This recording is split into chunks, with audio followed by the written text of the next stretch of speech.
बीआम खबर बुलेटिन में शामिल कंदासीं। छठे मावाती खबर पहुंचाईंदासीं। मांखे ब्रेक कंदासीं। शिराजी सोहा जहिड़े बाबति मांखे अपडेट कयूं पिया। शिराजी सोहा ज़मीनी तकरार वारे मामले बाबति शिराज़िन जे मथां केस दाख़िल करण वारे वकील जे मथां बि केस दाख़िल करण जो हुकुम ॾिनो वियो आहे। बिल्कुलु नाज़रीन, अहम ख़बर अवां सां शेयर कयूं पिया। ठटे मां जिते शिराज़ी ऐं सोहा बिरादरीअ जे ज़मीनी तकरार हलंदड़ हो, अहम ख़बर अवां सां शेयर कयूं पिया। शिराज़ी सोहा ज़मीनी तकरार वारे मामले बाबति तव्हांखे ॿुधायो पिया। शिराज़िन मथां केस दाख़िल कराईंदड़ वकील ते बि केस दाख़िल करण जो हुकुम ॾिनो वियो आहे। अवां खे अपडेट कयूं पिया। ठटे मावाती ख़बर पहुचायूं पिया। शिराज़िन जे हामी अला ॾिनो। कापाई जी दरख़्वास्त मंज़ूर कंदे वकील ग़ुलाम रसूल सोहा ख़िलाफ़ केस दाख़िल करण जो हुकुम ॾिनो आहे। वधीक अपडेट मालूम कंदासीं। असां सां टेलीफोन लाइन ते मौजूदु आहे केटीएन न्यूज़ रिपोर्टर महबूब बिरोही। जी महबूब, वधीक अपडेट कजो।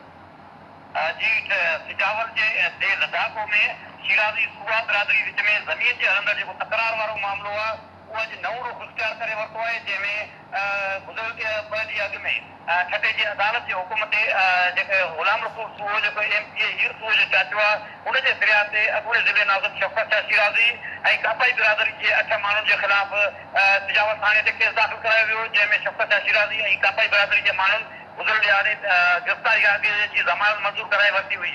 अॼु केस में नओं मोड़ साम्हूं आयो आहे, जंहिंमें अलानो कापाई जेको शिराज़ी जो हामी आहे, शफ़क़त शाह शिराज़ी वारनि जो हामी आहे, होटल आहे, हामी माण्हू आहे, उन जे दरख़्वास्त ते साॻी जे लद्दाखो में अलानो कापाई जी दरख़्वास्त ते जेको शफ़क़त शाह शिराज़ी ऐं कापाई बिरादरी जे माण्हुनि ते केस दाख़िल कराईंदड़ जेको वकील आहे, सिंध बार काउंसिल जो मेंबर ऐं एमपी हीर सुहो जो चाचो ग़ुलाम रसूल सुहो ऐं उनजो भाउ असगर सुहो समेत 4 ॼातल ऐं 20 खां मथे अणॼातल माण्हुनि जे ख़िलाफ़ ज़मीन जेका अलानो कापाई जे ज़मीन ते मुबैना तौर ते कब्ज़े ऐं फुरलुट जंहिंमें चढ़ायो वियो त 4,900 रुपया फुर कई वई ऐं उते कब्ज़े जी कोशिशि कई वई, धमकियूं ॾिनियूं वयूं। अहिड़ो केस एडिशनल सेशन जज सेकंड एडिशनल सेशन जज खटोई अदालत मंज़ूर करे वरिती आहे। अदालत जो हुकुम ॾिनो आहे, पुलिस खे सिजावल पुलिस खे हुकुम ॾिनो वियो आहे त उहे अहिड़ो क़िस्म जो केस दाख़िल कयो वञे ऐं अलानो कापाई जी फ़रियाद ते सिजावल थाणे ते जेको आहे ग़ुलाम रसूल सुहो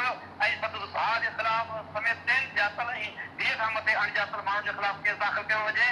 ग़ुलाम रसूल सुहो जे हवाले सां पंहिंजे नाज़रीन खे ॿुधाईंदा हलूं त ग़ुलाम रसूल सुहो उहो शख़्स आहे जंहिं जे फ़रियाद ते गुज़िरियल ॾियारे अॻूणे ज़िले नाज़िम शफ़क़त शाह शिराज़ी ऐं संदसि हामियुनि जे ख़िलाफ़ सिजावल थाणे ते ज़मीन ते कब्ज़े मुबैना तौर ते कब्ज़े जो केस दाख़िल कयो वियो।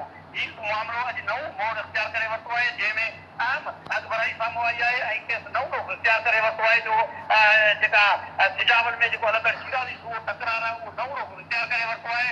अलानो कापाई जेको शिराज़ी जो हामी आहे, उन दावा कई आहे त संदसि 5 एकड़ जी ज़मीन आहे, जंहिंते जेका सुहो ग़ुलाम रसूल सुहो ऐं संदसि माण्हुनि कब्ज़ो करण जी कोशिशि कई आहे, जंहिं दौरान हाणे फुलट बि कई वई आहे। अदालत पारां अहिड़ो हुकुम जारी कयो वियो आहे सिजावल पुलिस खे त केस दाख़िल कयो वञे ऐं हाणे केस जेका पैरवी आहे सीनियर वकीलनि लियाकत जमारी, एजाज़ जुमारी ऐं खटो बार जो जेको आहे जनरल सेक्रेटरी एजाज़ शाह समेत वकील जे पैनल कई आहे। इताई अहम ऐं नओं रुख़ इख़्तियार करे वरितो आहे सिजावल वेझो शिराज़ी सुहा ज़मीनी तकरार वारो मामिलो ऐं अदालत हिकु ॿियो केस दाख़िल करण जो हुकुम ॾिनो आहे, जंहिंमें अलानो कापाई जे फ़रियाद ते शफ़क़त शाह शिराज़ी ॿियनि ते केस दाख़िल कराईंदड़ वकील ग़ुलाम रसूल सुहो ऐं संदसि भाउ समेत 20 खां मथे माण्हुनि ते केस दाख़िल करण जो हुकुम जारी कयो वियो आहे। जी महबूब बिरोही, अपडेट करण लाइ अवां जी महिरबानी। अदालत शिराज़िन जे हामी अला ॾिनो जी फ़रियाद ते वकील ते बि केस दाख़िल करण जो हुकुम ॾिनो आहे। अदालत पारां वकील ते बि केस दाख़िल करण जो हुकुम ॾिनो वियो आहे।